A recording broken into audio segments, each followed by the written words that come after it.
قصص الفرقان کی 7ویں قسط کے ساتھ علا حیدر حاضر خدمت ہے۔ گزشتہ پروگرام میں حضرت موسیٰ علیہ السلام کے ہاتھوں فرعون اور اس کے جادوگروں کی عبرتناک شکست تک سلسلہ کلام پہنچا تھا۔ آج گفتگو کا آغاز اسی مقام سے دوبارہ کرتے ہیں۔ حضرت موسیٰ علیہ السلام کی کامیابی سے فرعون کے تمام درباری تو ایمان نہ لائے، لیکن اس سے اللہ کے رسول کو کئی اہم کامیابیاں حاصل ہوئیں۔ بنی اسرائیل کا اپنے نجات دہندہ اور پیشوا پر عقیدہ پختہ ہو گیا اور انہیں مزید تقویت مل گئی۔ موسیٰ علیہ السلام نے مصریوں اور قبطیوں تک کے درمیان موسیٰ علیہ السلام کی صدائے دعوت تمام مصر میں گونجنے لگی۔ یوں انہوں نے کھل کر اپنا تبلیغی فریضہ سر انجام دیا۔ ایک راہبر کے طور پر حضرت موسیٰ علیہ السلام بنی اسرائیل کی روحوں میں موجود طویل غلامی اور ذلت کے دور کا خوف و وحشت نکال باہر پھینکنے میں کامیاب ہوتے چلے جا رہے تھے۔ دوسری جانب فرعون شکست کھانے کے بعد بنی اسرائیل پر مزید ظلم و ستم پر تل گیا۔ عوام پر اپنا رعب برقرار رکھنے کے لیے اس نے 50,000 معماروں کی مدد سے ایک فلک بوس عمارت بنوائی۔ کتب تاریخ میں ہے کہ اس سے بلند عمارت تاریخ نے نہیں دیکھی۔ فرعون اس عمارت پر چڑھا لیکن آسمان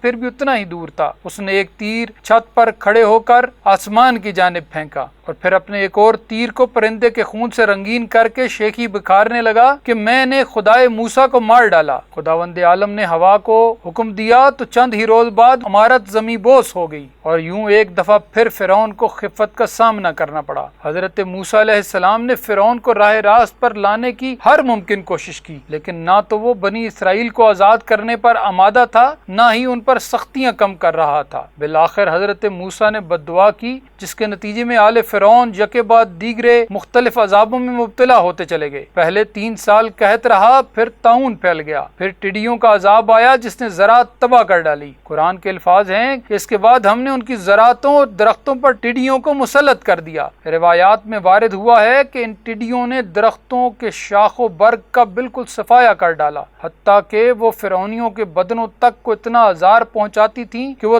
تکلیف سے چیختے چلاتے تھے۔ پھر اس کے بعد جوؤں کا عذاب آیا، جنہوں نے درخت، برتن، زراعت، باغ، غرض یہ کہ انسانوں کا سکھ چین برباد کر دیا۔ یہ ایک ہفتہ جاری رہا، پھر مینڈکوں کا عذاب آیا۔ ہر چیز میں مینڈک پیدا ہو گئے کہ انسانوں کا کھانا پینا حرام ہو گیا۔ پھر آب نیل کو قبطیوں کے لیے خون کر دیا گیا۔ جب بنی اسرائیل پانی لیتے تو پانی ہی رہتا، جب قبطی پانی لیتے تو دریائے نیل کا پانی خون بن جاتا۔ ایک روایت میں ہے کہ جسموں پر آبلے پیدا ہونے کا عذاب بھی حضرت موسیٰ کی بد دعا سے پیدا ہوا۔ پہلی بار آبلے بد دعائے موسیٰ کا نتیجہ تھے جو قیامت تک جاری رہیں گے۔ فرعونیوں پر بلا مسلط ہوتی تھی تو کہتے تھے، اے موسیٰ ہمارے لیے اپنے خدا سے دعا کرو کہ جو عہد اس نے تم سے کیا ہے اسے پورا کرے اور تمہاری دعا ہمارے حق میں قبول کرے۔ اگر تم یہ بلا ہم سے دور کر دو تو ہم یہ وعدہ کرتے ہیں کہ ہم خود بھی تم پر ایمان لائیں گے اور بنی اسرائیل کو بھی یقیناً تمہارے ہمراہ روانہ کر دیں گے۔ حضرت موسیٰ دعا کرتے اور ان سے عذاب ٹل جاتا، لیکن اس کے بعد وہ دوبارہ اپنے عہد کو توڑ ڈالتے۔ قرآن نے بھی ان کی پیمان شکنی کا ذکر اس طرح کیا کہ جس وقت ہم ان پر سے بلاؤں کو تعین شدہ مدت کے بعد ہٹا دیتے تھے تو وہ اپنا وعدہ توڑ ڈالتے تھے، اور نہ ہی وہ خود ایمان لاتے تھے اور نہ ہی بنی اسرائیل کو اسیری سے آزاد کرتے تھے۔ حضرت موسیٰ علیہ السلام ہر بلا کی آمد پر ایک مدت معین کرتے تھے کہ فلاں وقت یہ بلا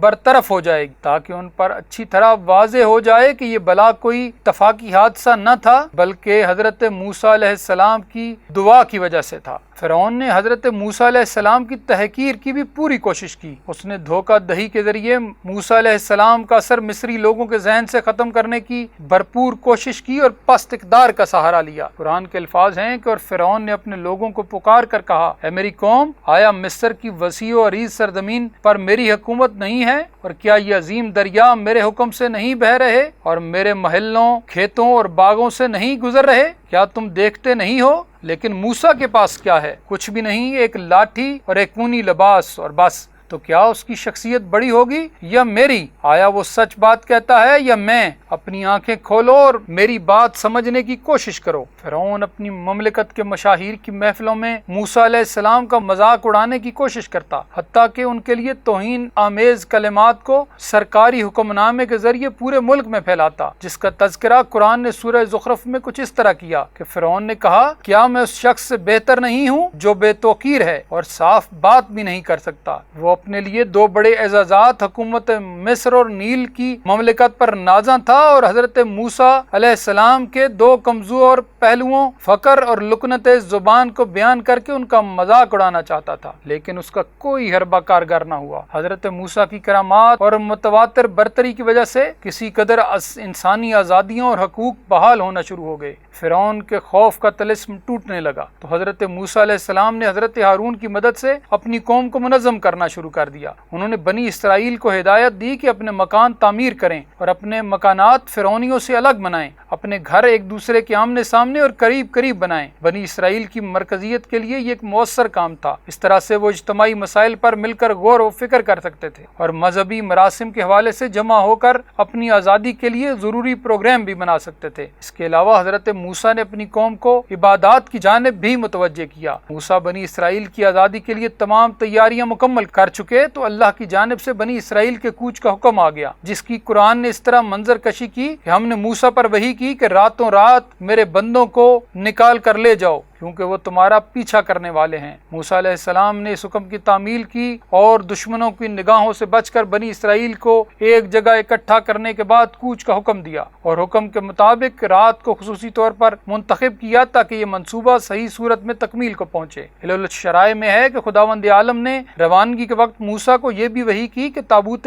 حضرت یوسف علیہ السلام کو برآمد کر لو۔ روایات کے مطابق یہ حضرت یوسف کی وصیت تھی کہ جب کئی سو سال بعد بنی اسرائیل کے نجات دہندہ کا ظہور ہوگا تو میرے تابوت کو برآمد کر کے میرے آباء و اجداد قبروں کے پاس دفن کر دیا جائے۔ تابوت کی تلاش شروع ہوئی تو معلوم ہوا کہ اس تابوت کا پتہ ایک بوڑھی عورت کے سوا کسی کو نہیں۔ حضرت موسیٰ اس بڑھیا کے پاس پہنچے تو اس نے کہا میری 4 شرائط ہیں، اگر وہ پوری ہوں گی تو تب تابوت یوسف کا پتہ بتاؤں گی۔ کیا موسیٰ میرے پاؤں کا پاہج پن دور کر دو، میری جوانی لوٹا دو، میری بینائی واپس کر دو اور جنت میں مجھے ساتھ رکھنے کا وعدہ کرو۔ آپ نے اس بڑھیا کی وہی خدا کے مطابق 4 باتیں مان لی اور اس کے بتائے ہوئے پتہ کے مطابق رود نیل سے سنگ مرمر کا بنا ہوا تابوت برآمد کر لیا اور بنی اسرائیل نے روانگی کی تیاریاں شروع کر دیں۔ لیکن ظاہر ہے کہ اتنی بڑی تعداد کی روانگی ایسی چیز نہ تھی کہ جو زیادہ دیر تک چھپی رہتی۔ جاسوسوں نے جلد ہی اس کی رپورٹ فرعون کو دے دی، جیسا کہ قرآن یہ کہتا ہے کہ فرعون نے اپنے کارندے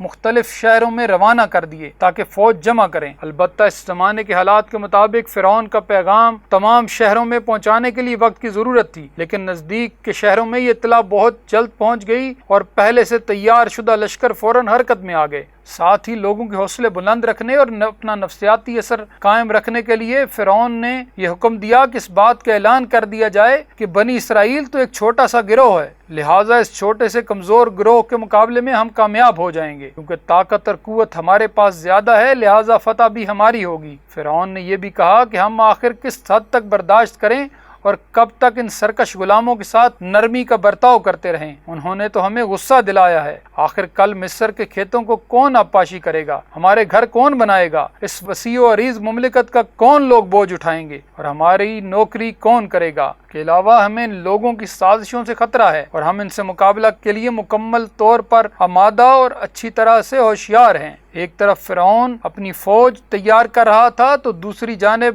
حضرت موسیٰ اپنی قوم کو لے کر سمندر کی جانب بڑھنے لگے۔ اس موقع پر اللہ نے قبطیوں کو ایک مصیبت میں مبتلا کر دیا کہ ان کی باکرہ لڑکیاں اچانک مرنے لگیں اور وہ ان کی تجہیز و تکفین میں مشغول ہو گئے، اور حضرت موسیٰ کی قوم کو یہ موقع مل گیا کہ وہ فرعونیوں سے دور جانے میں کامیاب ہو گئے۔ جب حضرت موسیٰ کی قوم سمندر کے کنارے پہنچی تو حضرت موسیٰ کے ساتھی ڈر گئے اور کہنے لگے کہ اب ہماری گرفتاری یقینی ہے، آگے سمندر ہے، پیچھے دشمن ہے، اگر آگے بڑھیں گے تو ڈوب جائیں گے، اگر پیچھے ہٹے تو فرعون گرفتار کر لے گا۔ حضرت موسیٰ نے ساتھیوں سے فرمایا مت گھبراؤ، میرا رب میرے ساتھ ہے، وہی مجھے سیدھے راستے پر چلائے گا۔ امام حسن عسکری علیہ السلام فرماتے ہیں کہ جب حضرت موسیٰ بنی اسرائیل کو لے کر سمندر کے کنارے پہنچے تو اللہ نے وحی کی کہ موسیٰ بنی اسرائیل سے کہہ دے کہ از سر نو میری توحید کی شہادت دیں اور محمد صلی اللہ علیہ وآلہ وسلم جو میرے بندوں اور کنیزوں کے سردار ہیں کہ ذکر کو دلوں میں گزاریں اور اس کے بھائی علی ابن ابی طالب علیہ السلام اور اس کی آل کی ولایت کا اپنے نفسوں میں اعادہ کریں اور یہ کلمات اپنی زبانوں پر جاری کریں کہ اے اللہ ان ہستیوں کی قدر و منزلت کا واسطہ ہم کو اس پانی کے اوپر سے گزار دے، تو یہ پانی پتھر کی طرح سخت زمین میں بدل جائے گا۔ لیکن بنی اسرائیل آمادہ نہ ہوئے۔ کالب بن یوحنا اور بعض روایات کے مطابق یوشع یوشع بن نون نے یہ کلمات پڑھ کر اپنے گھوڑوں کو پانی میں ڈالا تو پانی زمین کی طرح سخت ہو گیا۔ انہوں نے گھوڑوں کو پانی پر دوڑا کر بنی اسرائیل کو قائل کرنے کی کوشش کی، لیکن بنی اسرائیل نہ مانے کہ ہم پانی پر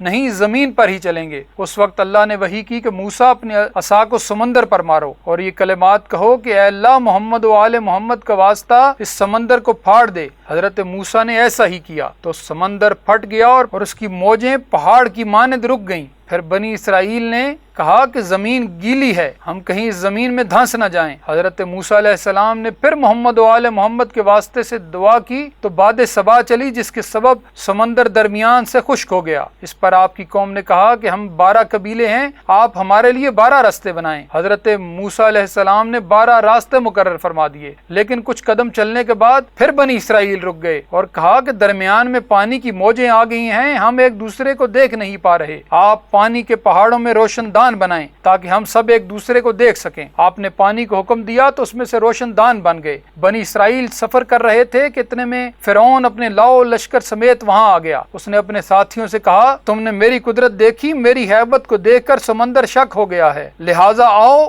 بنی اسرائیل کا پیچھا کریں۔ سمندر کی ہیبت اتنی شدید تھی کہ فرعون کے لشکر میں سے کسی کو اس میں داخل ہونے کی جرأت نہ تھی اور اس کے گھوڑے ساحل پر پہنچ کر رک گئے تھے۔ کوئی گھوڑا آگے بڑھنے پر تیار نہ تھا۔ اتنے میں جبریل امین ایک گھوڑی پر سوار ہو کر فرعون کے آگے آئے اور انہوں نے اپنی گھوڑی کو سمندر میں ڈالا، جس کی خوشبو پا کر فرعون کا گھوڑا اس کے پیچھے آ گیا اور فرعون کے گھوڑے کو دیکھ کر باقی گھوڑے بھی سمندر میں کود پڑے۔ جب قوم موسیٰ کا آخری آدمی سمندر سے باہر نکل رہا تھا تو ادھر قوم فرعون کا آخری فرد سمندر میں داخل ہو رہا تھا، تو اللہ نے تیز ہوا چلائی جس نے سمندر کی لہروں کو ایک دوسرے سے ملا دیا اور فرعون اور اس کی قوم سمندر کی لہروں میں غرق ہو گئی۔ الکافی میں حضرت امام صادق علیہ السلام سے منقول ہے کہ کچھ لوگ ایسے بھی تھے جو موسیٰ پر ایمان لائے تھے، لیکن انہوں نے ایک دوسرے سے کہا جب تک موسیٰ اس سرزمین سے ہجرت نہیں کرتے اس وقت تک ہمیں فرعون کی ملازمت اختیار کر لینی چاہیے تاکہ ہم کچھ دنیا کما سکیں، اور جب دیکھیں کہ موسیٰ اس دھرتی کو چھوڑ رہے ہیں تو ہم موسیٰ کے ساتھ مل جائیں گے۔ چنانچہ جب موسیٰ نے ہجرت کی تو یہ لوگ بھی موسیٰ علیہ السلام کے پیچھے چلے تاکہ وہ ان کے ساتھ شامل ہو جائیں۔ اللہ نے ایک فرشتے کو بھیجا